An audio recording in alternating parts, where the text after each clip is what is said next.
أعوذ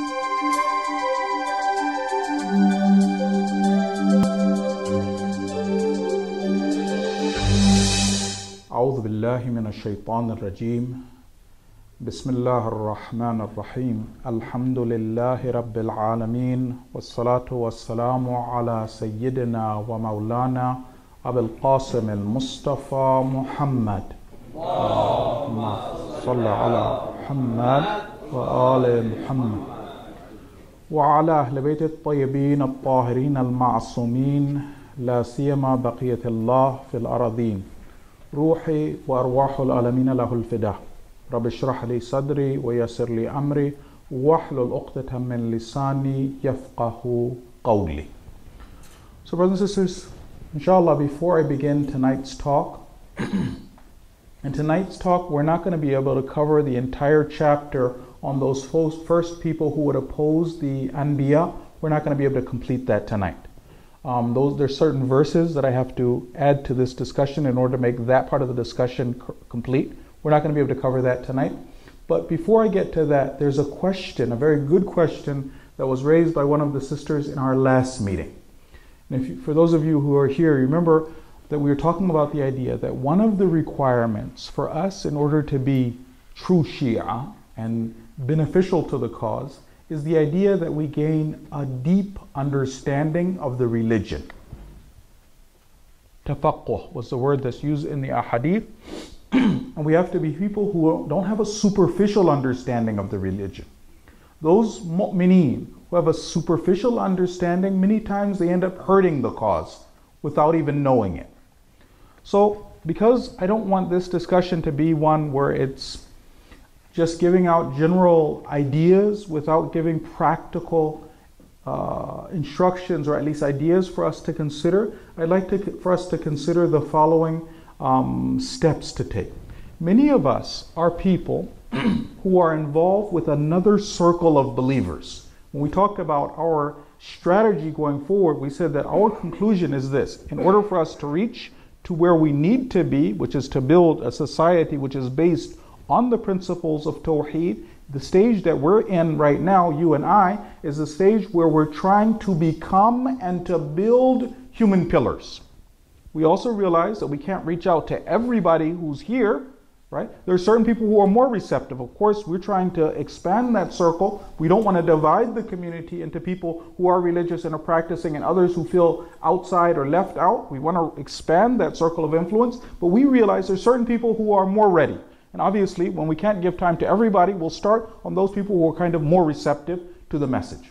Now, there's something else, a challenge that comes along. What you and I are doing are representing our ideas as Islam.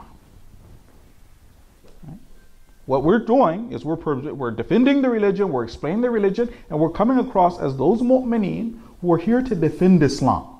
Now, the challenge is this. A lot of times the education that we've had hasn't been formal Hawza training. We haven't had formal Hawza training. Many of us haven't gone and spent years overseas doing that. We haven't done that. Even if we did the formal Hawza training, a lot of the formal Hawza training are books on jurisprudence, books on the principles behind jurisprudence. That's not exactly the material you and I need for doing social work. In order for us to do social work as a community, there are other aspects about Islam that we need. And that deep understanding in the religion is going to come here. So let's say somebody is a scout leader, or a teacher, or a parent, right? Or a social worker. I'm interacting with other human beings, other believers. I want to make sure that the stuff I'm sharing is in line with Islam. I know that when other people see me, they see me as a person who's practicing, who's religious. They're taking the guidance that I'm providing as being religious guidance. I want to make sure my understanding, my thoughts are in line with what's actually Islam. So what can we do in order to make sure we have that deep understanding of Islam? And then after that we're sharing that understanding, and if we're giving advice, principles, things to do, we want to make sure it's within that framework. So 3 sets of books that I'd like to recommend for brothers and sisters in order for us to kind of build on this. The idea of, as a movement, what are the steps we need to take as a team. The first one would be building our correct Islamic understanding itself, making sure that our aqa'id, for instance, is correct, it's in line, and our understanding, for instance, of the universe, of the world and how it works, right? In Farsi, the word they would use would be mabani dini, right? And we'll try and look for a word of that, a way of understanding, a framework, let's say, principles about how we understand life, religion, what's going on, big picture Islam. For those brothers and sisters, I'd recommend the books of Shaheed Mutahari. There's many books that he has which have been recommended. Imam Khomeini recommended his books without exception. Imam Khomeini. Bearing in mind, it's very difficult. How can you recommend a book which is not written by one of the Ma'sumin and say without exception? But his books are very beneficial. The leader has the same stance. So if we take the books of Shaheed Mutahari, we're exploring those books, reading those books, that's going to help build that correct Islamic understanding, that framework, big picture Islam, and the stuff that we share from Shaheed Mutahari will feel comfortable about, saying that, look, an expert on Islam was recommended by Imam Khomeini, by Ayatollah Khamenei. They recommended their books. Even now, those are the books that people, even students in the house, are being told to read those books. So for those of us, again, because you and I, we feel very responsible. If people are going to be listening to us, taking our words seriously, we feel responsible. We want to make sure that our stuff is actually accurate. So reading the books of Shaheed Mutahari would help with that. That's for the kind of the Islamic, the foundation, building that Islamic foundation, principles, core understanding. What about akhlaq? This is another area that again requires reading. It requires study. It requires a deeper understanding. For those of us who want to be working on our own akhlaq, we talked about this principle before, the idea that self-purification in Islam requires one-on-one work also. It's not simply the case, and you and I, let's say we're not in this community, that all we do is we think, let's arrange more speeches. No, one part of it are speeches, which are there to go over and talk about general principles, but then the application of those principles means that one-on-one, we come, we meet, we talk, we get a chance to. We find somebody who's kind of an expert in these things or is connected to someone who's an expert, and we go over and gradually we work on building those traits and changing ourselves, reforming ourselves. Remember, one role of that person is encouragement. The talents are within us. We need encouragement. Sometimes we stumble. Sometimes there's things that haven't been resolved. We have to go over and we have to check those. But it's not only that. So it's not only just speeches. It's not only just working one-on-one. What about the reading that we have to do? And again, if we want to serve the cause of Imam Mahdi, it's not going to be easy. We'll keep these tasks small, right? I don't want to make it sound overwhelming that, okay, well now all of the books of Shaheed Mutahari. Okay, what else? I'm dead now. No. If we had a little bit, one or two books or some pages from those books, right? We start working on building the Mabani, for instance. Another section is akhlaq. What do we do with that? Maybe it'll be one page a day. God sees what we're doing, right? God doesn't need us to, okay. So now what we'll do for that are the books on akhlaq would be the books by Ayatollah Dasghaib. He has many wonderful books. For instance, The Greater Sins. That's one of them. But he has other wonderful, wonderful books. What's the order? How? We'll figure those things out. Let's start with even that book of The Greater Sins. Now, when it comes to reading books, akhlaqi books, we don't read them like a newspaper. I'm blazing through, alhamdulillah, I finished The Greater Sins in 20 days, now what else, right? We're trying to fix ourselves. We need akhlaqi reminders. We need to ponder those words of the Ahlul Bayt and then be inspired to change, and then questions will come up. Okay, well, if that is the issue, if akhlaq is like this, if tawheed is like that, if tawakkul is like this, how to practically, right? Those discussions will come up, but that's kind of giving us a picture of where we're going with big picture Islam. So that will be the books of Ayatollah Dasghaib Shirazi. The third step would be the Quran itself. Now, unfortunately, the book that I want to recommend for you, the set of books that I want to recommend for you, I'm not recommending that all of us read Tafsir al-Mizan right now, would be the books of Sheikh Muhsin Qiraati. So he has a tafsir which is called Tafsir Nur. I'm not aware actually of how much of it has been translated, but the idea of going over and taking a simple, clear understanding from the Quran, benefiting, sharing that, making sure that those are clear things that we can see from the Quran, the Tafsir of Nur would be a very good place for us to start. There's another book that I'd like to recommend because I know this one is available in English, and it's called An Enlightened Commentary.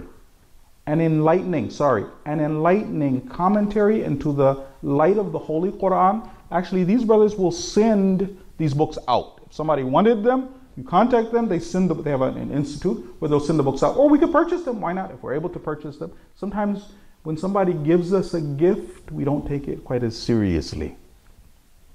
Sometimes I tell the brothers that if we're going to do something, make it cost just a little bit. We had, off topic, but we'd have courses in England and other places. We'd have courses.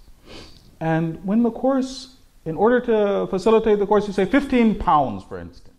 The people would come in. They're like, Sheikh, I paid 15 pounds. We didn't complete all 8 hours. Right? They're taking it seriously because it's a little bit of an investment. Where sometimes if it's given, oh, it's a quarrel, okay, right? So sometimes when we give a little bit, right, we're more involved. And if we can give to a noble project like that, why not? But that would be a way of us going over and starting to get Quran and tafsir of Quran. So we're studying that also, and we're getting ourselves aware of some of this Quran. These things are very important for us, especially if we're giving advice to other people. Studying the risala of our marja of taqleed also is necessary. Right? Whoever you make taqleed to, your marja, what they say on certain issues, it helps provide a framework. Otherwise, if people are not aware of the fatwa of the marja, you'd be surprised at the advice people give.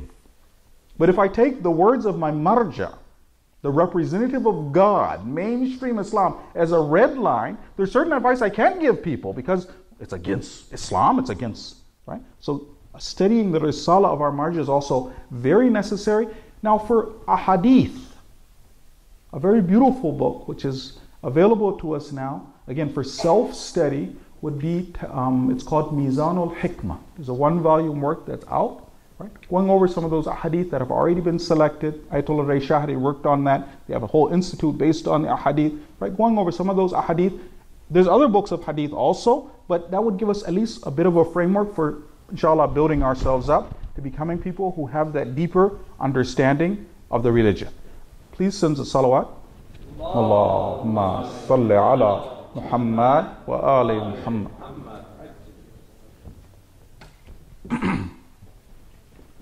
Okay, so now what happens is we're going to now be covering this issue of nubuwwah. And the idea is, inshallah, if Allah gives tawfiq, next session, if Allah gives tawfiq, we're going to be going over these verses, some very important verses of the Holy Quran. But the subject matter that we'd like to cover now, knowing our roadmap for going forward and what we're doing with the 12th Imam and what to expect, what's around the corner. This is very important for the mu'mineen themselves, the masses of the believers to know is who are the first opponents to the prophetic mission. Who are the first people who stand in the way of the Anbiya. Then we'd understand, okay, well, if we're following in the way of the Anbiya, what should we expect? What happens? What are their motivations? Right? So inshallah, we're going over some of these things. If you remember, earlier in our discussion, we talked about the idea of nubuwwah, prophethood, being a social resurrection. We go over and the order of society, the traditional order of a society which is based on jahl or ignorance, a jahili society, that social fabric is going to be disrupted by the Anbiya. What happens is in normal societies, and we've learned this already, you'll see that there's 2 classes of people at the very least. You have one group of people are the people who are fabulously wealthy, above the law, benefit unjustly, have from the fruits of the society, have so much wealth you and I can't imagine. Right? One group of society, and then you have another group of society who are the oppressed and the deprived. You have them in every society. Western societies also have them. And what happens is that one of the jobs of the Anbiya was to take that unjust social structure and to redo it based on the concepts of Tawheed. So what happens is, there's a very beautiful hadith that I want to share with you. It's from the 6th Imam. So please send a salawat. Allahumma salli ala Muhammad wa ali Muhammad. I like the Arabic part of it. Part of it I might struggle with the pronunciation, but it's very, very beautiful. So what happens is this. In Islam and all divine religions, all of the religions which were revealed from Allah subhanahu wa ta'ala, because they were all Islam, right? In the time of Isa, in the time of Nuh, in the time of Adam, right? Till finally this final version. There's an important concept that we have. In order to have a true society which is based on Tawheed, it cannot be the case that the weak in the society, the poor, the downtrodden, those who don't have social position, are unable to get their legitimate rights from the weak, from the strong. It cannot be the case that the weak cannot get, I just have to suck it up. Right? That's the way it is. In a truly Islamic society, the weak will be able to get their rights without fear. Now let's look at this hadith. It says, Ma quddisat ummah. So I'm going to translate it roughly. Ma quddisat ummatun lam yu'khad li dha'ifiha min qawiha bihaqqih. No society, no ummah, no nation will be successful if the rights of the weak cannot be taken from the powerful. The last part of the hadith says, غَيْرَ, now this is the part, hopefully I won't stumble too much, مُتَعَتَّعَ, without stuttering. Let's look at this. There's one time when the weak, they know if you mess with the family of a senator, right? If the son-in-law of Trump, these are examples, right? If Obama's cousin, if this, right? You know that there's a difference between you and that person. If they do something, they run the red light, there's a different way the law deals with them. There's a different way they deal with us. Or, God forbid, you're oppressed by someone who's in a position of power, right? There's some societies where people know that these are the rules. For regular people, yeah, you can take them to court. The company, you want to take them on? Just settle outside of court. There's no way, right? There's some places where people know there, and then some societies which, like the West, they've been able to hide the oppression a little bit better. There's some naive people that are like, but it's so free here. Okay? There's some people who really can't see through the oppression that happens right here in the West. But in some societies, very open, very clear, right? These people you can't touch. If it's the case that the weak cannot get their rights, that is not an Islamic society. It's not a society which is based on Tawheed. Even if it's the case, the poor go over and they get their rights, but they're trembling after, they're stuttering. Right? Also, that's useless. The poor person has to be able, the weak person, the person without social status, go over whatever their haqq is, go over, announce it, get it, claim it, without any sort of fear, without any sort of worry, without stuttering. I go over, I get my rights, it's natural. Right? Imagine this, look how sad this would be. We're talking about natural rights. Okay? Let's say you had a house, your children, right? They have rights in your house. One of your children's rights is they have the right to food, for instance, right? There's one time when every time I go to the kitchen, the little kids, I want to go and get my haq, my food. I feel embarrassed. I have to stand there, right? The kids should never feel that when I go over to get my natural rights, they have to feel embarrassed about. I'm stuttering. Right? We want the people to know you are a member of this house. This stuff is for you. Everybody has the same rights. Of course, go in the kitchen. Whatever is there, it's for everybody. Bismillah. Right? In a truly Islamic society, the society which the leader is someone like Amir al-Mu'mineen, or now we're building, inshallah, with the coming of the Imam, the ruler has the same rights as the masses. He's an ordinary citizen. Whatever rights the people have, the ruler has the same rights. And a truly Islamic society is like that. So, we don't have it, everybody is going to be a family member with rights in a truly Islamic society. No one has the right to bully anyone or say to anyone that you can't do this, right? In this society, which is based on justice, no. So what happens is, now this one's a little bit interesting. In the society which was created by the Prophet, sallallahu alaihi wa alihi wa sallam, Allahumma salli ala Muhammad wa ali Muhammad. Even after the society had deviated, they didn't go with the divine system of Allah choosing the rulers. Right? Because we said Allah subhanahu wa ta'ala, only God has the right to choose the rulers. Right? The wilayah of Ali ibn Abi Talib is the wilayah of God. Right?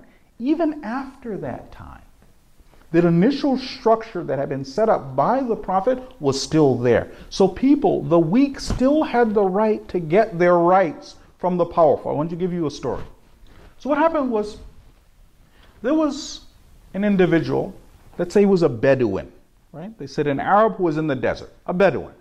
He was struck with a whip by the son of the governor of that territory.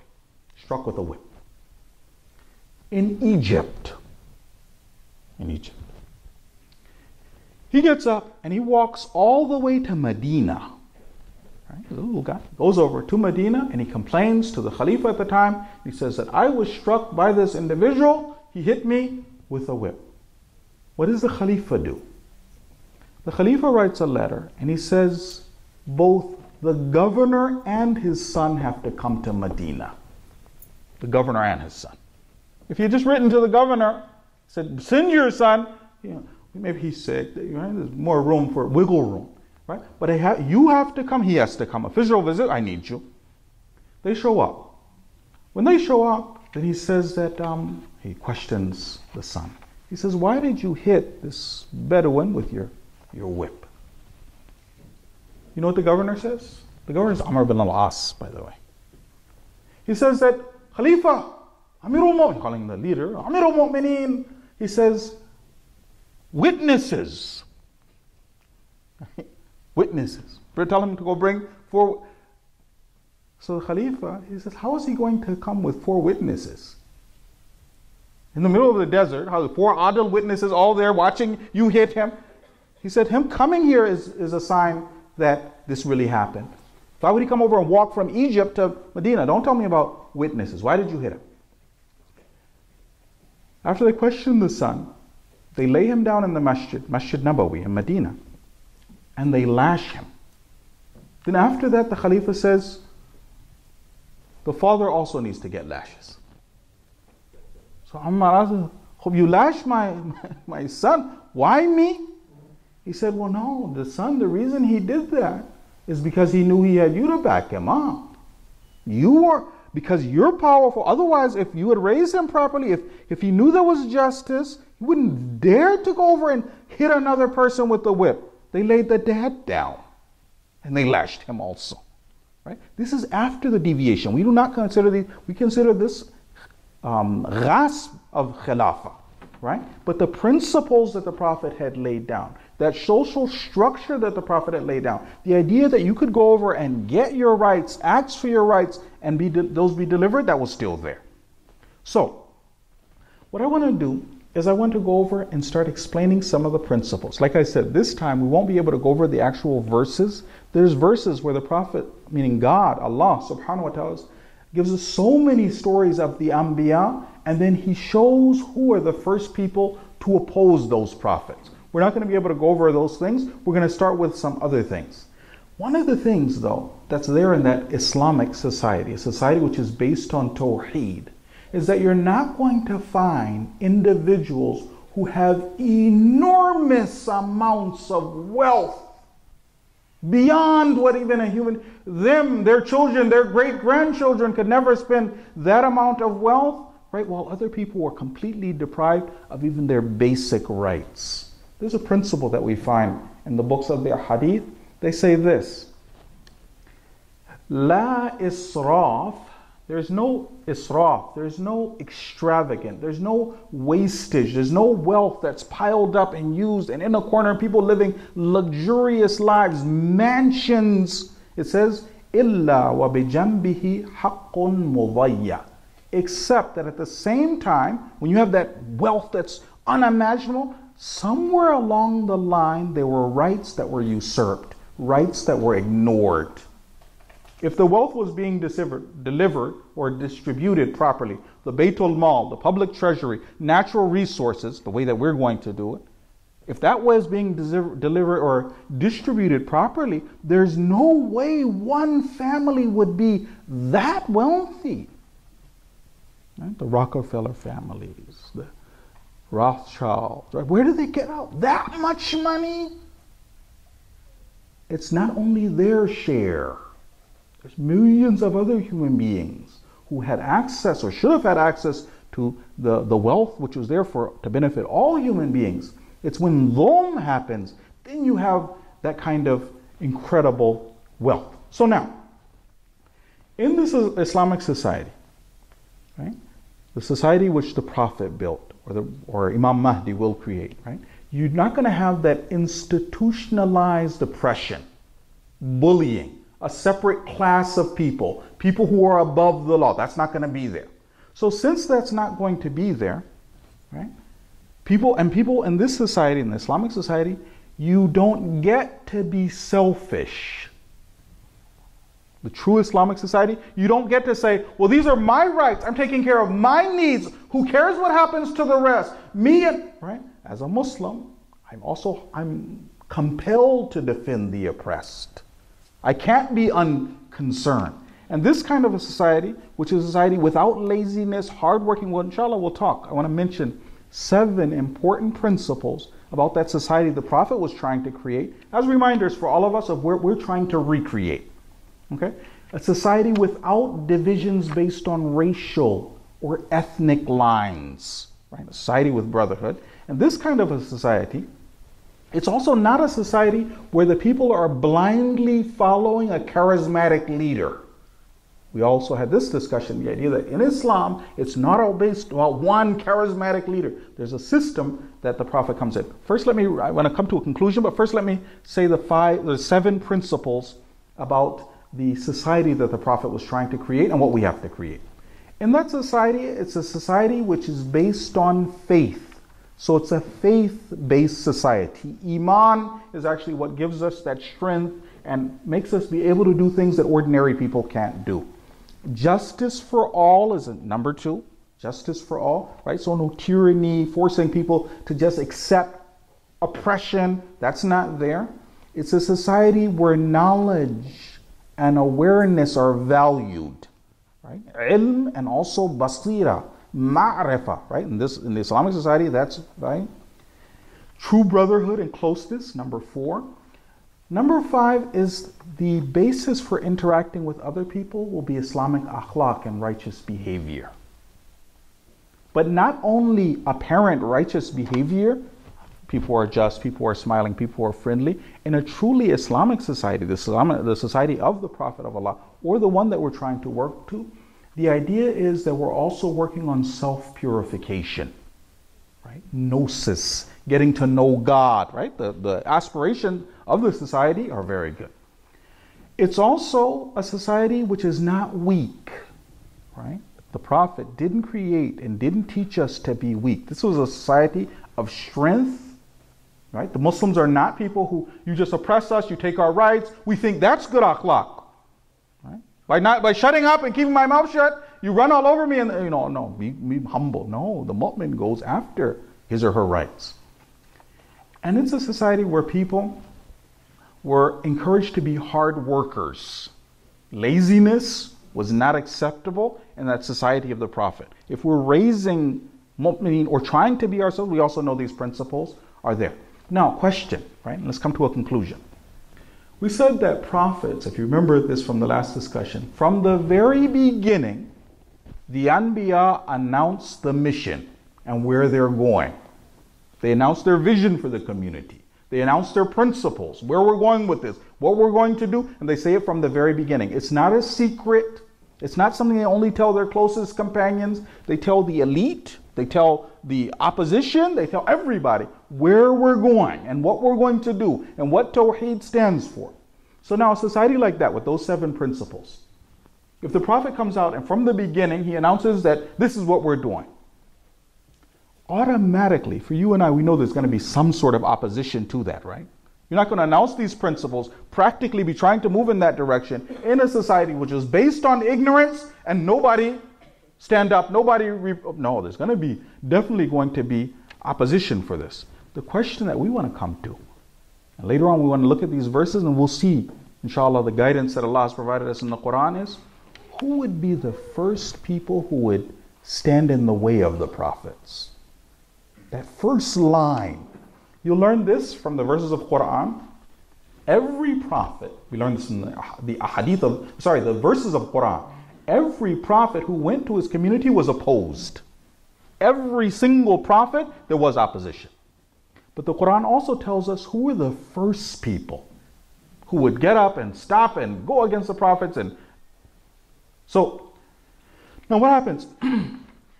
Naturally, without even looking at the verses, you and I, if we think about it, those people who were benefiting most by the status quo.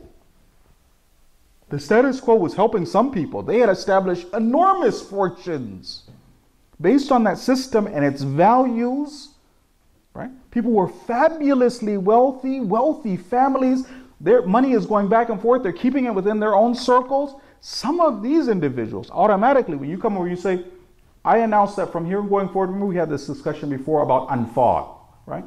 All of the underground, one of the discussions about Anfal, all of the natural resources, underground resources, all of them are for God and to be divided for the people, right? So all of the gold in the world, all the oil in the world, all of the diamonds, right? So now think about the companies who would be hearing that for the first time. They were making money. They were, all of the major rivers, we covered these are, I own Brazil, for instance. And now you're saying I'm going to be equal to everybody else? Right? So think about this also. In a Jahili society, a society which is based on Jahiliyyah, the idea of a banking system and interest, that would be, think about all the little businesses that are out there that need, a few dollars to get them going, right? And if I have all of this money, right? And then I loan it out in small increments and you pay back riba, right? And I'm giving this to, and everybody needs a loan, right? So this person in this society, then the Prophet comes over and he says this verse of Quran, right? This Surah Baqarah, verse number 278 and 279. 278 and 279. A'udhu billahi minash shaitanir rajim. The Prophet, he receives wahi. Allah tells him, Ya ayyuhalladhina amanu ittaqullah. O you who believe, have taqwa. وَذَرُوا مَا بَقِيَ مِنَ الرِّبَا. And leave and abandon the riba and the usury, the interest that you have, leave them. In kuntum mu'mineen, if you are believers. فَإِن لَمْ تَفْعَلُوا. If you don't do this, فَأَذَنُوا بِحَرْبٍ مِّنَ اللَّهِ وَرَسُولِهِ. Then know that you're going to war with Allah and His Messenger. So somebody hearing that message, I run the banking system. I am living off of this, right? The subjugation of all of these people. And now you're going to war with Allah. Naturally, there's some people who are going to be very angry. Some wealthy families, if they could rip the Quran apart, they would. Because they know where this is going. What else? So one of them is that wealthy class. And again, we're not against wealth. We're going to redistribute it in a way that everybody succeeds. Everybody. Who else? What about the political leaders? The political leaders. Fir'aun, Yazid, Nimrud. When they hear the discussions and saying, no, you have to go over and obey the Prophet. So now the representative of God is ruling. The legislation comes from Allah. Everybody's equal on, right? Those individuals, Yazid, Nimrud, Muawiyah. Naturally, that class is going to get upset and be ready to go to war with the Prophet. Who else? Another one of the first groups to fight. What about the religious leadership? The religious leadership. Before, the society was based on ignorance, right? Who was running the temples? Organizing the sacrifices for the gods. I mean, the idols weren't eating the animals that were being sacrificed and the gold that the people were. Who was organizing that? Who is teaching the people? What about those monks and priests who are over there, right?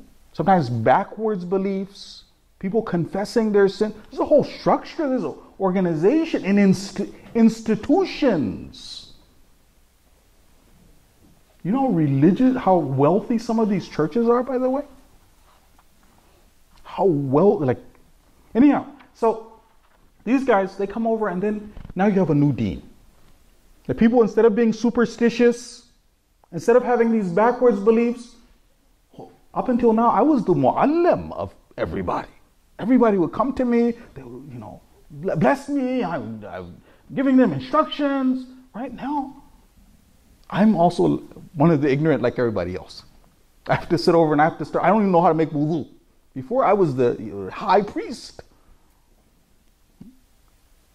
And the thing is that they knew many times, the leaders of these organized religions knew who the Prophet was. So for instance, in the time of Nabi Isa alayhi salam, who fought Nabi Isa? Those same monks and scholars and rabbis, the people who knew, they knew who Isa was alayhi salam. They also knew when our Prophet was coming. They knew him like they knew their own children.